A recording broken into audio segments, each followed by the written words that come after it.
In the name of the Father, and of the Son, and of the Holy Ghost. Amen.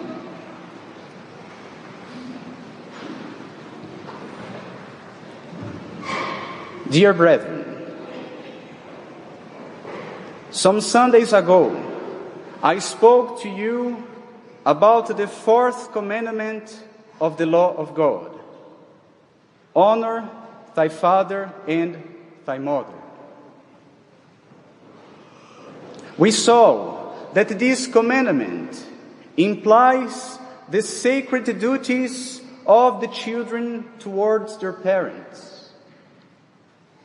Love, respect, and obedience. And we saw that the fourth commandment also implies the sacred duties of the parents towards their children. Nourishment and education, which means the care of both soul and body. And this commandment is very, very important in the eyes of God. However, there is yet another dimension in the fourth commandment that we need to talk about. We saw what pertains to parents and children. But in order to be complete in our exposition, we have to talk about other duties, which also pertain to the fourth commandment, the duties of husband and wife. So we see that the fourth commandment is truly the commandment of the family. We have to understand that we will never have peace in our homes, peace in our families, if we don't try to observe faithfully this commandment.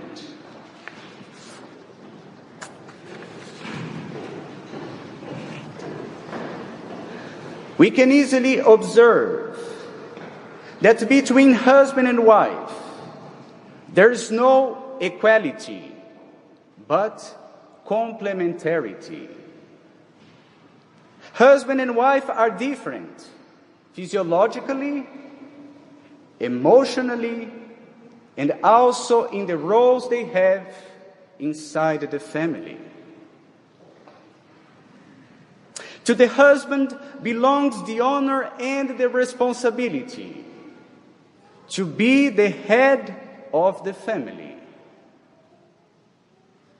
His duties are mainly to guide his wife and his children, to provide food, clothing, and for any other need they may have, and also to administer wisely the patrimony of the family. And the husband would sin gravely if he were to afflict his wife with abusive or derogatory words, or if he were to strike her gravely.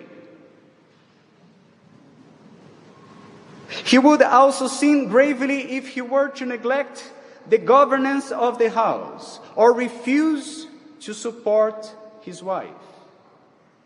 If he were to be absent for a long time without a just cause, or if he were to impede his wife to accomplish the commandments of God or the commandments of the church.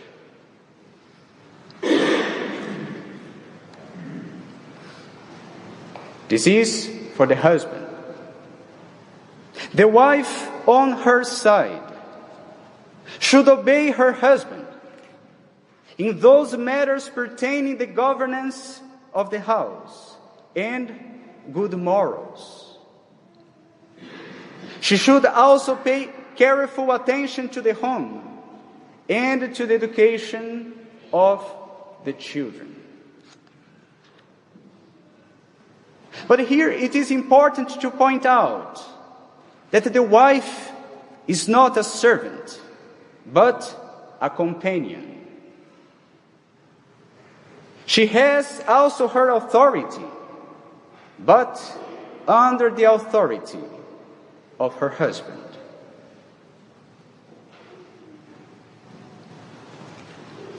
And the wife would sin gravely if she were to provoke her husband to great anger with quarrels or other words.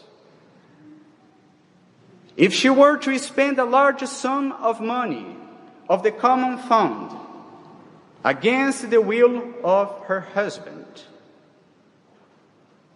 If, despising her husband, she would claim mastery over him. Or if she would take upon herself the management of the house, unless it became necessary for her to take upon herself those duties.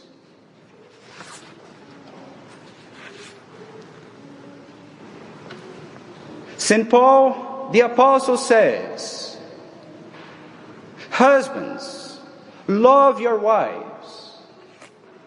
Wives, respect your husbands."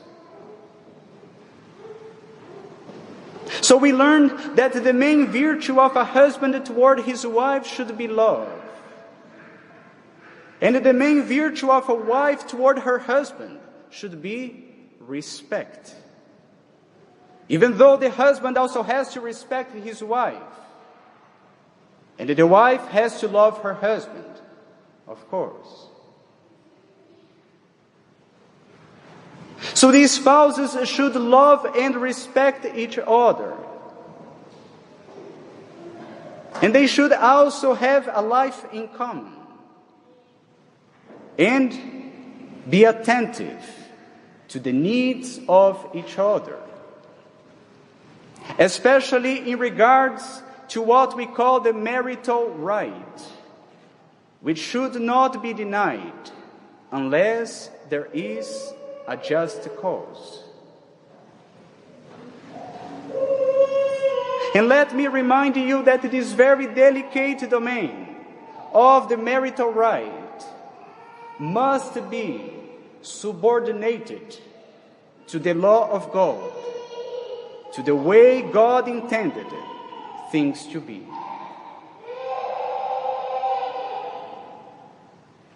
So love and respect each other. Share a life in common. And be attentive to the needs of each other. These are the common duties for both husband and wife.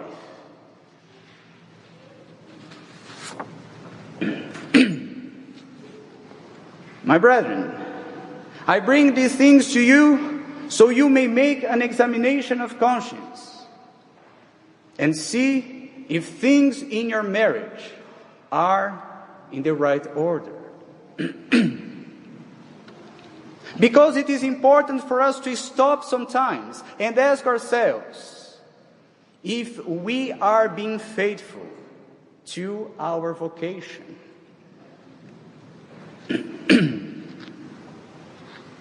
I don't want you to point the finger to your spouse. My intention is that you ask yourself, am I pleasing God in my vocation? This is the question I want you to ask today. Am I pleasing God? Because we cannot continue to try to justify our own mistakes by pointing out the mistakes of someone else. What I mean is that it's not because your husband is not trying his best to be a good husband that you should give up in trying to be the best wife you can be. It's not because your wife perhaps is not trying her best to be a good wife that you should give up in trying to be the best husband you can be. You will respond to God for what you do. If your spouse neglects the commandment of God, it doesn't mean that you are not obliged on your side to keep this same commandment. It doesn't matter if you have a good spouse or not. On your side, you have to try your very best, with the help of God, to be a good spouse yourself.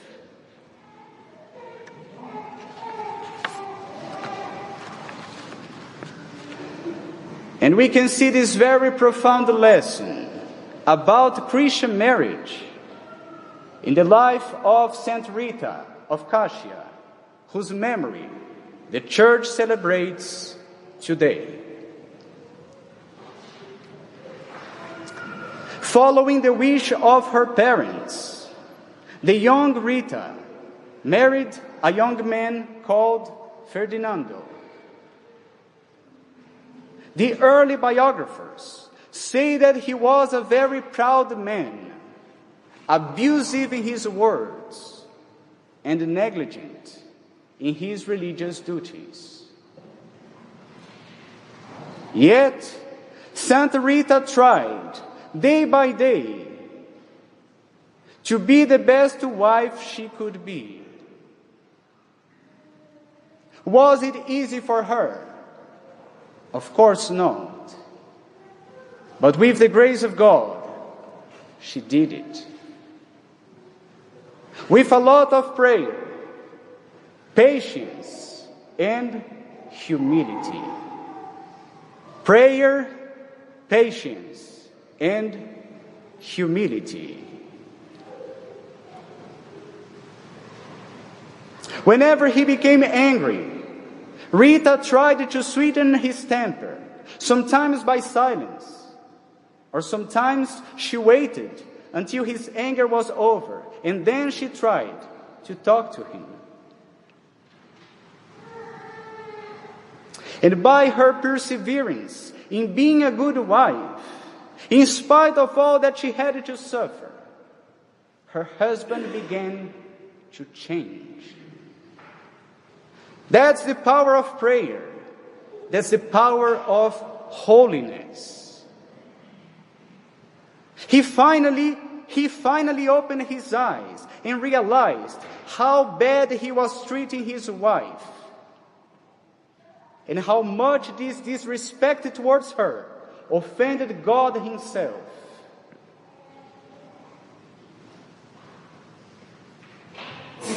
For a time, Santa Rita's husband was a real cross for her.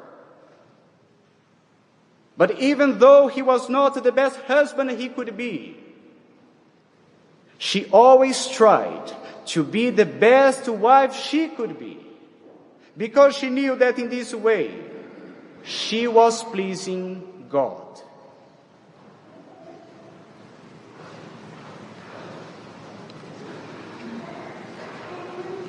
So, my brethren, if you have difficulties in your marriage, I tell you today, follow the example of Santa Rita and ask her powerful intercession for your spouse, yes, but for you especially, that you may be faithful to your duties until the end, that you may be a good spouse, as God wants you to be. Let us not listen to the diabolical voice of the world, which says that marriage is disposable, that we can throw it away and get a new one, just like that. No. My brethren, marriage is one. Marriage is for life. If there are problems in the marriage, let's try to fix them. So I would encourage husband and wife to start praying together. Praying together, it will make things change for better.